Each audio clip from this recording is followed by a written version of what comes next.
The call came in while I was staring at a half-packed duffel and pretending the quiet in my apartment didn't bother me. And the second I heard my mom try to sound normal, my stomach dropped like a bad elevator.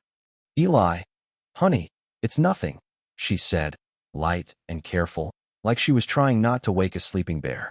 "Just a little issue with the back fence again." Now, if you've never heard an elderly Southern woman say, "It's nothing," in that tone, let me translate it for you. It means it's something, it's ugly, and she's only telling you because she's run out of ways to carry it alone. My mom, June Callahan, is 88 years old. She still climbs onto the porch roof if a gutter sags. She still waters her tomatoes like they're family. She also lives on the same coastal marsh property my dad built from scrap lumber and stubbornness, a place she refuses to leave because it's not just land. It's a whole lifetime nailed into the dirt. I've dealt with emergencies that made my hands shake for hours afterward, but nothing tightens my chest like hearing my mother's "I'm fine" voice when she's not fine. "I'm coming home," I told her. No questions, no waiting. I threw essentials into the duffel, grabbed my keys, and by sunrise I was on the road with cheap coffee and that old animal instinct that says something's circling your family. The drive felt longer than any trip I'd ever taken because it wasn't just miles. It was dread. When I finally turned off the highway onto the Tulane road that runs through salt grass and pine scrub, the air changed. You could taste the marsh. The sky was low and gray like it was listening. And when the house came into view, squat, weathered, porch boards sun-bleached, wind chimes tapping like nervous fingers, I felt my jaw tighten. It looked the same, but it didn't feel the same. The porch step groaned under my boot the way it always did, except this time it sounded like a warning clearing its throat. Mom was in her rocker, tea in one hand, a thick manila envelope in her lap, like a weight. She tried to smile, and for half a second I almost believed it, until she slid the envelope toward me like it might bite. "They say the dock shed isn't up to code," she murmured, "and the goat pen fence is unauthorized." I opened it right there. The letterhead was official-looking in the way scams are official-looking, bold font, vague seals, big words meant to bully. And when compliance, unapproved structures. Then the line that made my blood go cold, pending property action. That's a polite way of saying, "We think we can take your home if we push hard enough." I looked up at her. Who is this? Mom's shoulders lifted and sank like she was tired of carrying the same conversation. "They keep changing names," she said. "Last month it was Tideview Safety Council. Now it's Coastal Standards Authority." She said it like she was spitting something bitter out of her mouth. "That's not even the county," I said. "That's not real." She stared out across the marsh like she could see the future in the grass. "Real enough if people believe it," she replied. That was the first clue this wasn't about a fence. It was about fear. Later, after she went to bed, she finally told me something else. 2 nights before I arrived, an unmarked envelope had been taped to her front door. No stamp, no return address. Damp like it had been placed there late. Inside was a grainy photo of me from my last visit, walking the back line near the cattails. Taken from a distance, zoomed in, like somebody wanted proof I belonged here, or like somebody wanted to remind Mom she was being watched. No note, just the picture. My stomach turned because that wasn't neighborhood drama. That was surveillance. And the craziest part, Mom didn't cry, didn't panic. She just got quiet in that way she gets when she's making a decision. "They think I'm alone," she said. "They're wrong." I didn't tell her how fast my mind jumped through possibilities because I didn't want to pour gasoline on her anxiety. But I couldn't sleep. The house creaked and settled, and every little sound felt like it had teeth. Around midnight, I pulled on boots and walked the property line with my flashlight off, letting moonlight do the work. Near the back gate, I found prints in the damp sand. Heavy tread, deep heel, too deliberate to be kids, too clean to be fishermen. Somebody had walked the line slowly like they were measuring what they could take. The next morning, I found a cut padlock on the storage shed. Not pried, not busted. Cut clean through. Nothing stolen. That's what made it worse. They weren't after tools or equipment. They were after the feeling that someone had been inside your life without permission. Over coffee, I finally showed Mom the photo. Her knuckles went white around her mug. "They're watching," she said, flat and certain. I asked her if she thought they were bluffing. She shook her head slow. "No, Eli. They're testing. Like sharks." That word sat in my chest all day. Testing. Sharks. And if you've ever watched a bully work, You know the pattern. First they tap the fence, then they lean on it, then they climb it and dare you to do something. The first physical visit came the next afternoon as a cloud of dust and engine noise. A shiny pickup flew up our shell driveway and stopped too close to the porch, like the driver wanted to make the house flinch. 3 people got out wearing matching navy polos and tan cargo pants, boots polished like they were playing dress-up. One carried a clipboard like a shield. One wore a body cam already blinking red. The third was thick in the shoulders and carried a crowbar like it was part of his personality. That's when the hair on my arms stood up. Inspectors don't carry crowbars unless they plan to use them. They didn't knock. They didn't ask permission. They fanned out like they owned the air. Clipboard started toward the shed. Camera drifted toward the dock. Crowbar stayed near the truck staring at me like he wanted me to say something he could twist into a story. I stepped off the porch slow, hands relaxed, voice even. "Afternoon," I said. "You folks lost." Clipboard called over his shoulder without stopping. "Harbor Pines Community Association compliance check." I almost laughed, because Harbor Pines is a gated development 10 minutes inland with a fountain and a board that fines you for leaving your trash bin out past noon. "Wrong place," I said. Crowbar smirked like he'd practiced it. "Boundary changed," he replied. "Rules apply where they apply." "According to who?" I asked. He rolled his shoulders like he wanted to feel big. "According to the charter." I took a step closer and lowered my voice. "You step onto my mother's property with a tool in your hand. You better have paperwork that can survive daylight." His grip tightened on the crowbar. Camera swung to my face.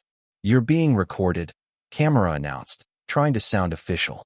"Good," I said, staring into the lens. "Make sure you get the part where I tell you to leave." Clipboard finally turned, annoyed. "We have cause to inspect exterior structures." "Cause is for warrants," I replied. "You're trespassing." That's when my mother stepped onto the porch. She didn't wave a gun or scream. She simply set my dad's old flare launcher on the porch rail like she was setting down a boundary. It wasn't even loaded. But they didn't know that. And honestly, the weapon wasn't the point. The point was the message. I'm not easy prey. Mom's voice carried across the yard, calm as a judge. "Get off my land." The 3 of them hesitated. Crowbar spit into the shells like a toddler who lost a toy, then turned back to the truck. Clipboard and camera followed, suddenly very interested in leaving. They peeled out, tires chewing gravel, dust hanging like an insult. Mom exhaled like she'd been holding her breath for weeks. "That's not over," she said. She was right. That evening, I dug through the stack of mail she'd been too exhausted to open. Buried between grocery ads was another packet with the same fake authority vibe. A coastal safety overlay notice that basically claimed our property had been reclassified and subject to community enforcement. In other words, they were trying to redraw the map with paper. The next escalation was worse. 3 days later, black SUVs rolled in like a convoy. Doors opened in sync. Boots hit shell. And a woman stepped out front and center wearing a crisp polo and sunglasses in gray weather. The kind of sunglasses you wear when you want people to think you're in charge. She walked up onto our porch without asking. Clipboard tucked under her arm like a badge. Smile tight and rehearsed. "I'm Vanessa Klein," she announced.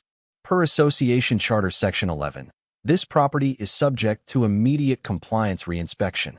Behind her were at least 8 people in branded vests, tablets in hand. One crowbar again, because apparently intimidation is part of the uniform. A drone lifted off with a whine, hovering over the roofline like a mechanical mosquito. I stepped out to block the door.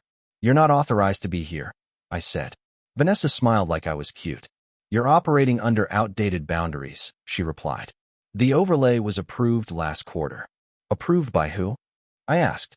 A short guy with a tablet cut in, eager. "Municipal Addendum 7B authorizes us." "That's not law," I said. Crowbar shifted closer. "Step back, sir," he growled. I turned my head slow toward him. "You want to swing that?" I asked, quiet. "Because once you start, you better be ready to finish." He blinked, uncertainty flickering for a half second. Vanessa raised a hand like she was calming children. "No need for aggression," she said. "We're within protocol." "Protocol," I snapped, "is not showing up like a private militia to scare an elderly woman." That's when Mom stepped out again, cane in hand, cardigan frayed, eyes like storm glass. Vanessa softened her voice, syrupy. "Ma'am, if we can just access the dock storage, we'll be gone." "No," Mom said. "One word." Vanessa's smile twitched. Please don't make this harder. Mom took one slow step forward and pointed at the shed. My husband built that with his own hands, she said, steady. No permits. No contractor. Just work. You want to inspect it? Walk through me. The crew shifted. Even the drone wobbled like it wasn't sure whose side it was on. I stepped beside Mom. 5 seconds, I said, scanning their faces, to get off this property. Vanessa's smile sharpened. Or what? And that's the moment everything broke. Crowbar guy lunged. Fast but sloppy. I sidestepped, grabbed his wrist, used his own momentum to slam him shoulder first into the porch post. The crowbar clattered. Another guy rushed in high. All arms, no balance. I ducked and shoved him backward into a stack of crab traps, metal clanging like an alarm. Tablet guy tried to slip past toward the shed, and my mother calmly stuck her cane out like she was hooking a fish. He tripped and face-planted in the mud. Mom tilted her head and said, dry as heat. Oops. The camera guy kept filming with shaking hands. I looked at him, still rolling. He nodded, pale. Good, I said, gesturing to the chaos. Title it, How to Lose a Land Grab in One Afternoon. Vanessa's face drained of color. That's when I knew this wasn't about safety. This was about leverage. That night, while Mom slept, I sat with a laptop and a pot of burnt coffee and started pulling records like my life depended on it. A company I'd never heard of, Seabright Redevelopment Group, had been quietly buying parcels around our marsh for 2 years. And our place? Marked as contested acquisition. Like the ending was already written and they just needed us to stop resisting. I called a land use attorney I trusted, Maya Ree, then called a buddy who does investigative accounting, a guy named Logan who can smell shell games in a spreadsheet. Within hours, both said the same thing. Pressure campaign, organized, likely tied to a developer who wants waterfront land cheap. That's when I remembered something my dad used to say when slick buyers showed up with smiles. If they want it that bad, he'd mutter, it's worth more than they're telling you. I went out to the old work shed and found the weird patch of newer concrete near the back wall. I chipped at it until my hands ached and sweat stung my eyes. Underneath was a sealed dry box wrapped in plastic. On the lid, in my dad's handwriting, for when they come with papers. Inside was a stamped survey map, a corrected deed document, and a chain of title packet that went back clean and ugly and undeniable. Dad had expected this. He just didn't live long enough to finish it. The next morning, Maya filed everything properly, and I did something Vanessa didn't expect. I made it public. I sent copies to the county clerk, the local paper, and yes, the community groups that thrive on drama. Sunlight is a bully's allergy. The hearing came fast in a small courtroom with tired wood and serious faces. Mom wore my dad's old jacket like armor. Vanessa showed up with a sharp lawyer and that same rehearsed smile, but it looked thinner now. The judge was older, eyes sharp, voice flat. Vanessa's lawyer tried to dance, procedural windows, administrative rules, public safety. Maya didn't flinch. She presented the stamped survey, the ownership line, and then the part that made Vanessa's jaw tighten. Money links between Seabright's consultants and a private account tied to Vanessa's brother. Conflict of interest dressed up as civic duty. The judge leaned forward. This property remains in the Callahan family, she said. Any enforcement attempts by non-government entities are invalid. Further harassment will be treated as harassment. The gavel came down like a door locking. Vanessa didn't cry. She didn't argue. She gathered her folder with trembling fingers and walked out without her sunglasses. For a moment, the air felt lighter. Like we'd won. But winning on paper doesn't always stop people who are used to getting what they want. 2 weeks later, letters started arriving again with a different logo, different name, same tone, wildlife attractants, unlicensed irrigation, nuisance structures. Thin threats wrapped in cheap envelopes. I stamped the second one return TO sender and dropped it back in the mailbox. Mom laughed, a real laugh, not the brittle one. Your father would have liked that, she said. We reinforced the place anyway. Better locks, motion lights, cameras on every approach. Not because we wanted a war, but because we refused to be easy prey. Then one afternoon in town, loading feed into the truck, we saw Vanessa in the grocery lot, alone, leaning against an old sedan with a cracked tail light. No clipboard, no crew, just a cigarette between trembling fingers like her own nerves wouldn't obey her anymore. She glanced at us for half a second, then looked away fast, like shame had finally caught up. Mom touched my arm and whispered, "Don't." So I didn't. We drove home in silence, and the marsh looked the same as always, wide, patient, like it had watched 1,000 little human dramas and would watch 1,000 more. But here's what keeps me up. Vanessa was a villain in our story, sure, but she was also a symptom. Because if a fake board can try to redraw lines with paperwork, if a developer can squeeze an elderly woman until she signs away her home, then how many people are losing land quietly because they don't have backup, because they're tired, scared, alone? How many families get judged, underestimated, pushed around until they fold? Not because they were wrong, but because fighting costs energy they don't have. So I want to ask you straight. Was I wrong for meeting intimidation with intimidation? Should I have stayed perfectly calm and let lawyers handle it while strangers photographed my mother's door? Or do you think there's a line where being peaceful turns into being prey? Drop a comment and tell me what you've seen. HOA abuse, property bullying, small-town corruption, whatever name it hides under. And if you've ever watched someone get judged, underestimated, treated like they didn't matter, then come back and win anyway, I want to hear that too. Hit like if you believe people shouldn't lose their home to a clipboard and a smile.